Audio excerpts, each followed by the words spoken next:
He's super. Because he's a man. Hulk smash! You know what the hardest job in show business is? Voiceover actor. I want to learn how to make money with my mouth. Show me. Okay, I will. And with that, Jor-El presses the button that launches his son towards Earth. So, helping me out on my journey is the famous Phil Lamarr. Phil. Now, Phil, okay, I don't know where to start with Phil. Currently, Green Lantern. Let's see if we can get to the bottom of this. Started out Mr. T. Tell us about that. When I was in high school, my very first professional job was as a voice on the Mr. T cartoon on NBC.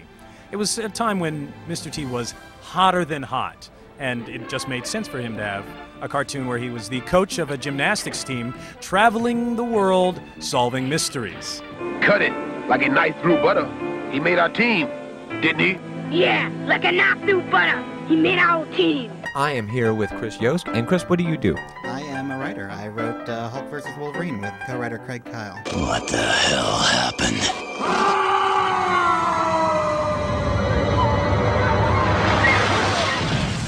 What steps can I take to become a voice actor? Step one is you have an incredible voice. That's just amazing. How's this? Hulk smash. We don't want to see you acting. We want to hear you being who the person is. Fortunately in LA, if you're out here, if you're not, that makes it harder. There are a lot of great directors that we work with that actually have courses so you can come in and work and kind of hone your skill, and they'll give you different kinds of instructions you can do on. But what people don't really realize is that there's a very physical side to it. Basically, it's about learning how to use your voice. Like, a lot of people who are singers transition well into voiceover because you learn how to control it. What are they working on? That's classified information. When the DVD comes out, you're going to be able to see Fred Tatasciore, our Hulk, and Steve Bloom, Wolverine, actually performing the roles. And they were mic by mic, working together in the scenes. And Steve throws down his fist like he's sticking his claws. And Fred, I mean, he's just a big bear in there and throwing his fist down. Oh, yeah. I remember my first job back in cartoons was tough because they would give you a direction, something you need to change after you've done the line one way. And, with on camera, it's like, oh, Phil, can you do the line, more angry? It's like, okay. And you just make an angry face and do the exact same line read. It's like, let me play it back for you. They're the same. But you've really got to just be able to put your head in the place of these characters.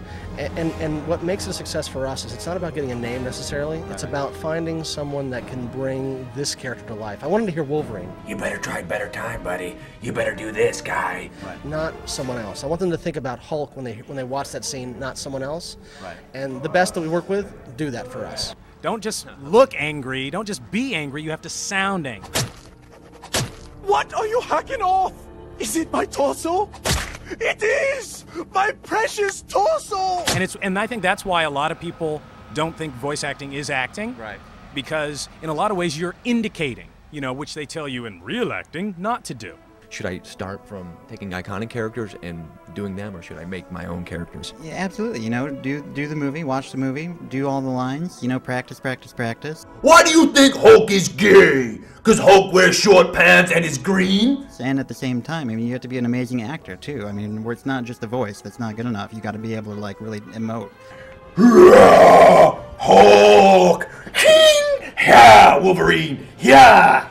Yeah! You got to be able to play like a 20-minute long fight with all the grunts and whatnots. Do all the reactions, have the emotion in there. Hulk! Arr! Arr! Do you ever get roles where you are actually playing two voices on the same show? At one point I was doing a series called Static Shock, playing a teenage superhero, and I was doing Justice League. And they had a couple of crossovers where Green Lantern appeared on an episode of Static, and Static appeared as an episode of Green Lantern. And that was pretty easy because Static Shock was, basically a kid who's 15 and has superpowers. And Green Lantern was, a big... But then there was another episode where it went forward in time, and Static was 50, and Green Lantern was Green Lantern, and they were talking to each other. Technically speaking, these voices have to sound separate. So if one guy is placed here in my throat, then the other guy is perhaps I move him up in my throat and give him a different texture to the voice. Well, and you have to be able to replicate it. You know, like if you did that character once, it has to sound the same the next episode. You know, or let's say they did a line like, oops, it was too loud. Do it again that exact same way. That's the one we loved. Yeah. And if you can't bring it in a creative way, but like a machine, then, you know, you don't get called back. So that's it in a nutshell, ladies and gents, how to become a voiceover actor. Now, excuse me, I have some practice to do. Hulk smash with men. Wait, no, Hulk, Red Hulk, cute. No, where's this coming from? This Hulk like She-Hulk. There you go, because she wear nice dress. Oh, Hulk. Come on, maybe that's why he's raging all the time. Just needs to tell somebody a secret. That's all.